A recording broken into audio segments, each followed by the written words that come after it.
It's always great to see an upsurge in people visiting the channel, even critics. I like the critics because, just like the long-timers here with their varied ideas, they've often made me reconsider what I need to prepare, stack, collect, however you like to put it. Sometimes they'll offer an alternative and I'll explore it. In short, I'm not exclusively a Team Copper Bullion guy who invests all my savings in a mountain of 99.9% pure gleaming orange. It may be the most prominent part of my channel, and I absolutely enjoy it, but it's not like sports to me where I need to choose something and exclude other items. I'm open to different possibilities. I've taken that trip to Lowe's to look at the prices on copper pipes. I left finding nothing compelling in the price there. That said, the least compelling thing to me is the spot price of the raw material for copper. As I've mentioned before, the material cost of a baseball card is what, a few cents? But people will buy what catches their eye, and copper has many collectible designs, such as zombucks, if you're in for that sort of thing. My channel focuses more on what one can do with a copper round, bar, or sack of pipes. Maybe copper rounds started as a novelty or a way to collect a hard-to-get design on metal sites, like the aforementioned zombucks, just to admire. But I find the lowly copper round has many more potential uses, and that makes me a bit of a contrarian, perhaps, or a mutant, if you will, in the community. It's why I open with my greetings to fellow mutants. I've covered why I collect copper in bars and rounds extensively from a survival and post-apocalyptic barter perspective. A shiny copper round in my pocket is inexpensive and has more uses than a silver round, as I've laid out before, but silver still has its place with me. For those who are new and haven't seen those videos, I'll clarify.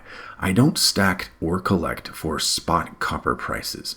I am not intending to take my collection of copper and titanium to a coin show in Florida like the excellent pirate stacker with his silver, hoping to get a good price or turn a profit. That would, indeed, be folly. The cost of processing the copper into a beautiful round is too close to the material costs. Consider the cost of silver over spot. It's often more than the cost of a copper round. And that's not just for a rip-off premium, as I've covered before. There's cost involved in making something look more presentable and portable than a lump of metal. Even a spool of industrial wire or a pipe at Lowe's, as I mentioned before. Go price it out. Last I checked, it was far, far from spot, and more than you probably think. My assumption is the spot price is something I'd be watching closely if I were the head of a company manufacturing tons of wire for industrial uses, building an electrical grid or something like that. Silver, on the other hand, has a high enough spot price, due in part to its relative rarity, that it can turn a profit even after the so-called premium and the cost of manufacturing. And it can be seen as an investment in the future, or at least a store of value, though Dave Ramsey, from what I've gathered, would likely disagree. I've done dozens of videos on why I like to have copper in my stack, and none of them are about making a killing and hoping that copper goes to the moon. I have a decent enough income and investments in other things that I don't put my faith in gambles like that.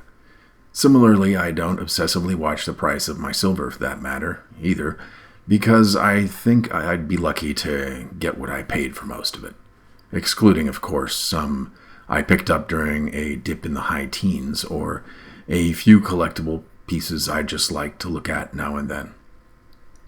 Even those, like my William Henry Harrison commemorative coin from the U.S. Mint, which I did a video on, are not really great investments. Mostly I stack generic silver rounds. No, I don't pay the premium for eagles, which I'm sure is a controversy within itself. And perhaps gold, I'll never tell. With the idea that at some point, if the dollar collapses and we aren't yet living in a Mad Max world, I can go down to my local coin shop, or LCS, and trade some silver for whatever passes as the new currency post-collapse. Not so I can get rich quick. I also think silver is a good barter item for a total collapse scenario for large trades, but I don't want to have to trade it for a bottle of water when I paid $30 a round, because all I have are 1-ounce silver rounds to trade. I also don't collect junk silver or fractional because I don't like the idea of needing to educate younger generations with a dog-eared numismatic guide in my hand on what silver content there used to be in those coins decades ago. Trust me, kid. Though I do like the idea of having some for the aforementioned LCS approach. I have a bit, I'm sure, since I do collect a little fiat coin stuff too. No, I have a wide selection of varied preps, and I encourage my viewers to have one too. Be prepared. If I were a silver-focused channel, I'd have Survivalists tell me that one can't eat silver after a collapse. And they'd be right. I also have my seeds, my green thumb, my knack for fruit trees, and some experience raising poultry. I may or may not have a big, old bug-out truck, which you may have seen before, and a bunch of water and food too. And then there would be those who say your stash means nothing if you can't protect it, and they'd be right as well. But that's not something I want to advertise on YouTube. There are channels for that. Suffice it to say, I'm ready if something goes down. But then again, I'm in Texas, where most of us are. Point being, I'm not going to convince everyone of the value of collecting copper, because for some people, the choice between a copper or silver round may be a real financial one. And they may not share my opinions of the world heading toward a dystopia or a Mad Max world. They may just need to put their faith in something they know will bear some kind of financial return or security, and like me, they don't trust fiat currencies. And that's fine. If you're one of those people, maybe you'll enjoy my survival videos that aren't about copper, which you can find in the playlists. Welcome again, even to the copper naysayers, or should I say the never coppers. Who knows, you might like it here. I do try to mix it up.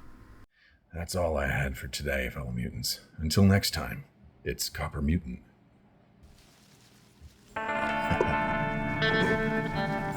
Signing out.